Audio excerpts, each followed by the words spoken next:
రాజ్తరుణ్ ఇష్యూలో కీలక పరిణామం చోటు చేసుకునే అవకాశాలు కనిపిస్తున్నాయి. రాజ్తరుణ్పై ఆరోపణలు చేసిన లావణ్యపై మాల్వి మల్హోత్రా కేసు నమోదుకు సిద్ధమైంది. కాసేపట్లో గచ్చిబౌలి పిఎస్కు మాల్వి వెళ్లి ఫిర్యాదు చేస్తారు. ఇదే అంశానికి సంబంధించి లేటెస్ట్ అప్డేట్ని మా రిపోర్టర్ రాణా అందిస్తారు. రాణా, చెప్పండి, ఈ ఫిర్యాదుకి సంబంధించిన అప్డేట్ ఏంటి?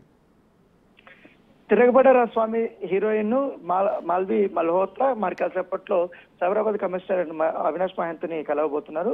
గత 2 రోజుల నుంచి కూడా తనపై చేస్తున్నటువంటి ఆరోపణలపైన లావణ్య నిరాధారమైనటువంటి అసత్యాలు కూడా పలుకుతున్నారు. ఆమె దగ్గర ఏమీ ఎవిడెన్స్ లేకపోయినా కూడా నాకు రాజ్తరుణ్కి ఎఫ్ఐఆర్ ఉందంటూ కూడా మేమిద్దరము కలిసే ఉన్నామంటూ కూడా ఆమె క్రియేట్ చేస్తుంది. అవన్నీ కూడా అబద్ధాలు. ఇప్పటి వరకు సినిమా షూటింగ్ అయిపోయిన తర్వాత ఒక్కరోజు కూడా నేను రాజ్తరుణ్ని కలవలేదు, ఎప్పుడు అతనితో ఫోన్ లో మాట్లాడలేదు. ఈ మధ్య కాలంలో సినిమా ప్రమోషన్స్ కోసం నేను హైదరాబాద్కి రావాలనుకున్న సమయంలో ఈ రకంగా నా పైన దుష్ప్రచారం చేస్తున్నారు. అసలు లావణ్య ఎందుకు నాకు పైన ఇలా కక్ష కట్టిందో నాకు అర్థం కావట్లేదు. కావాలనే నాకు ఫోన్లు చేసి బెదిరించడము, నాకు రాజ్తరుణ్కి సంబంధాలు ఉన్నాయంటూ కూడా ఆమె క్రియేట్ చేస్తూ చెప్తున్నారంటూ కూడా ఆమె ఇవాళ సైబరాబాద్ కమిషనర్ ని కలిసిన తర్వాత ఆమె ఫిర్యాదు చేయబోతున్నారు. ఫిర్యాదు చేసిన తర్వాత ఆమె పూర్తిగా, ఎందుకంటే ఈ మంత్ లోనే ఆమె సినిమా కూడా రిలీజ్ కాబోతుంది, ప్రమోషన్ యాక్టివిటీస్ కూడా ఫుల్ స్వింగ్ లో ఉండబోతున్నాయి. సో ఈ తరుణంలో హీరో గురించి, హీరోయిన్ గురించి మొత్తం ఈ రకంగా ఆరోపణలు రావడం పట్ల కూడా ఆమె కూడా చాలా సీరియస్ గా తీసుకున్నారని కూడా చెప్తుంది. దాని తగ్గట్టుగానే ఇవాళ ఫిర్యాదు చేసి వాళ్ళని పైన చర్యలు తీసుకోమని కోరుతానని కూడా ఆమె చెప్తున్నటువంటి పరిస్థితి కనపడుతుంది. గత 6 నెలల్లో ఒక్కసారి కూడా నేను ఫోన్ చేసి మాట్లాడినటువంటి దాఖలాలు కూడా లేవనేసి కూడా చెప్తున్నారు.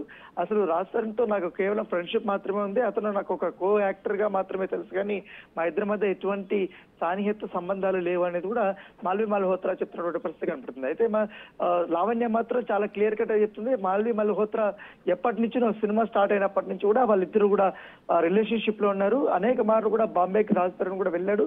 తర్వాత తను కూడా హైదరాబాద్ కు వచ్చింది. ఇదే ఫ్లాట్ కి వచ్చి వాళ్ళిద్దరూ వచ్చినటువంటి సందర్భాలు ఎన్నో ఉన్నాయనేసి కూడా ఆమె చెప్పడం జరిగింది. మాల్వి మల్హోత్రా ఎంటర్ అయిన తర్వాత రాజ్తరుణ్ కి నాకు రిలేషన్షిప్ బ్రేక్ అయింది, కొట్లాట్లు కూడా స్టార్ట్ అయినాయి. అప్పటి నుంచి నాకు దూరంగా రాజ్తరుణ్ వెళ్తున్నాడు అనేసి కూడా ఆమె నిన్న కామెంట్స్ చేసినటువంటి పరిస్థితి కనపడుతుంది. సో ఇవాళ ఇటు మస్తాన్ సంబంధించినటువంటి రిలేషన్షిప్ గురించి కానీ, లేకపోతే రాజ్తరుణ్ పై చేసినటువంటి ఆరోపణల గురించి కూడా ఖచ్చితంగా మీడియా ముందుకు వస్తారని చెప్పినటువంటి లావణ్య ఇప్పటి వరకు కనీసం పోలీసులకు కూడా అందుబాటులో లేనటువంటి నేపథ్యం కనపడుతుంది. కేవలం నోటీసులు తీసుకున్నారు. ఆమె దగ్గర ఉన్నటువంటి ఎవిడెన్స్ ఏమేమి ఉన్నాయో అవన్నీ కూడా సబ్మిట్ చేయమనేసి కూడా పోలీసులు అడిగినప్పటికీ కానీ ఇప్పటి వరకు ఎటువంటి రెస్పాన్స్ లేదు. సో ఈ ఎపిసోడ్ ఇలా జరుగుతున్నప్పుడు నేపథ్యంలో సడన్ గా మాల్వి మల్హోత్రా ఈ యొక్క సీన్ లోకి ఎంట్రీ ఇచ్చింది. ఇప్పుడు ఏకంగా ఆమె లావణ్య పైన కేసు పెడుతున్నటువంటి పరిస్థితి అయితే కనపడుతుంది. Right, thank you Rana.